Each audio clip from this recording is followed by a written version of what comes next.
Quels que soient les épreuves, enfants de Jésus, quelle que soit l'adversité,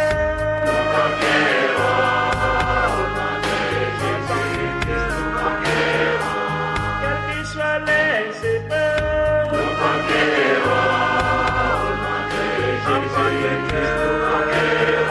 quelle que soit l'adversité,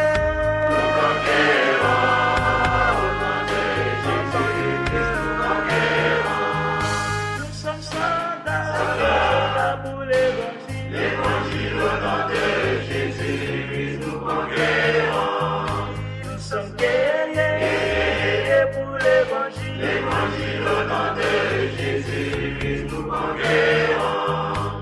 Nous sommes soldats pour l'évangile. L'évangile au nom de Jésus-Christ nous conquérons.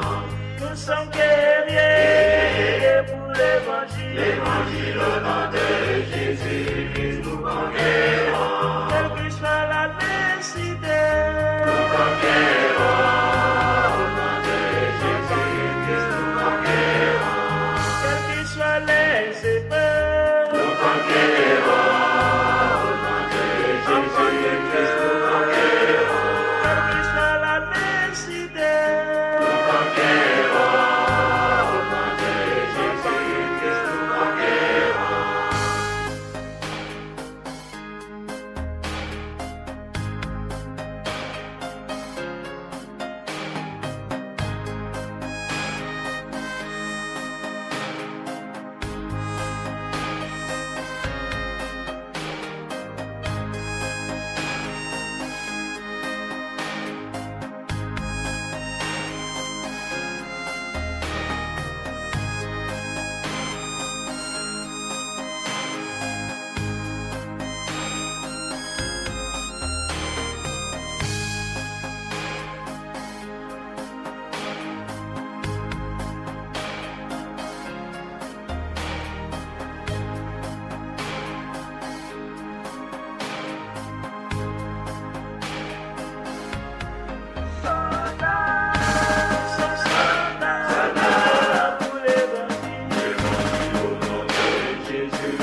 expliquer c'est quoi la fonction d'un évêque.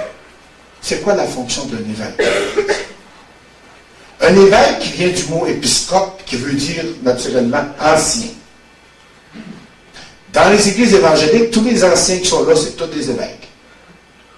Évêque, ça veut dire épiscope ancien. Point final. Tandis que dans l'Église catholique, nous autres, dans les églises évangéliques, il y a plusieurs anciens dans l'Assemblée, tandis qu'à l'Église, il y a un ancien pour plusieurs assemblées. L'évêque, il dirige un diocèse de plusieurs paroisses et plusieurs prêtres là-dessus. La première fonction de l'évêque est de donner le Saint-Esprit aux enfants. La confirmation.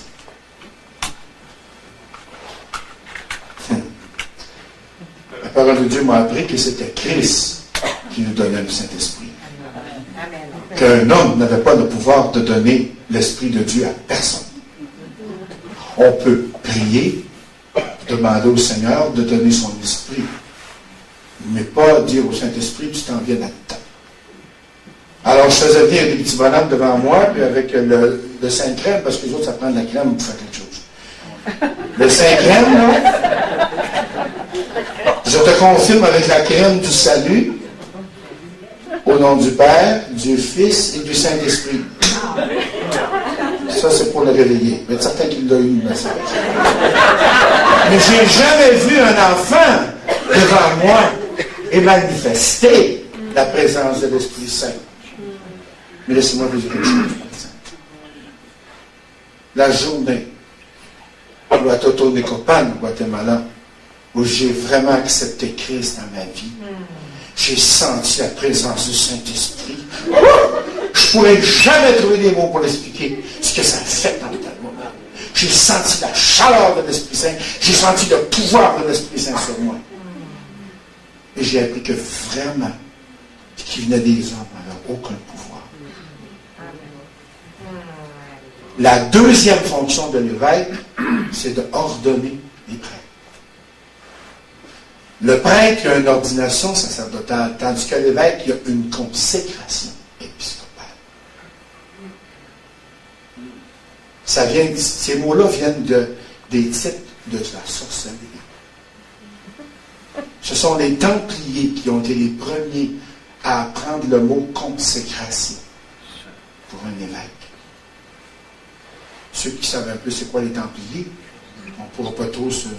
C'est un ordre monastique de guerriers qui construisait des bâtisses qu'on appelait des temples, qui étaient les gardiens des traditions de l'Église dans le temps, supposément.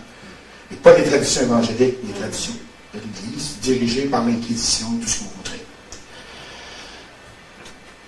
Alors, j'ai été allé en Haïti pour ordonner 2 prêtres à Port-au-Prince. 2 bénédictins qui étaient à Port-au-Prince, qui devaient ordonner prêtres, parce que l'abbé bénédictin peut donner les ordres mineurs. Le sous-diaconat, le diaconat, mais il ne peut pas donner le sacerdoce. Ça prend un évêque. Alors, moi, comme j'étais abbé évêque, on m'a demandé par rapport au prince, et j'ai ordonné mes 2 bénédictins.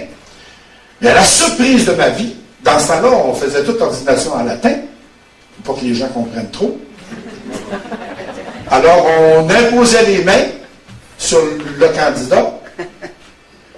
Et pendant qu'on imposait les mains sur le candidat, on disait une prière secrète, nous autres. Puis tous les autres prêtres qui avaient là passaient à leur tour et imposaient les mains, puis demandaient à l'Esprit Saint de descendre sur le futur prêtre. Et moi, pendant ce temps-là, j'avais une prière qu'on appelait la secrète sacramentale. La prière secrète. Savez-vous ce que je disais là-dedans? Par le pouvoir qui m'est donné par le Saint-Siège, et par la Sainte Église catholique romaine, à partir de maintenant, écoutez bien ça, tu es un autre Christ. Autre Christ. J'ai dit, je me trompe. Quand je dis ça, je l'ai tellement ému là, que ça m'a allé. J'ai relu dans le livre en latin, tu eres autre Christum. Tu es un autre Christ. J'ai fermé le livre, j'ai dit la cérémonie vient de se terminer, j'ai tout abandonné. Je ne pouvais plus faire d'homme d'autres Christ. Parce que je croyais quand même dans mon cœur, même si je n'avais jamais lu la Bible de ma vie, qu'il y avait un seul Christ. La parole de Dieu dit, si quelqu'un vous dit Jésus est là ou Christ est là, n'y allez pas, n'y croyez pas. Alors j'ai tout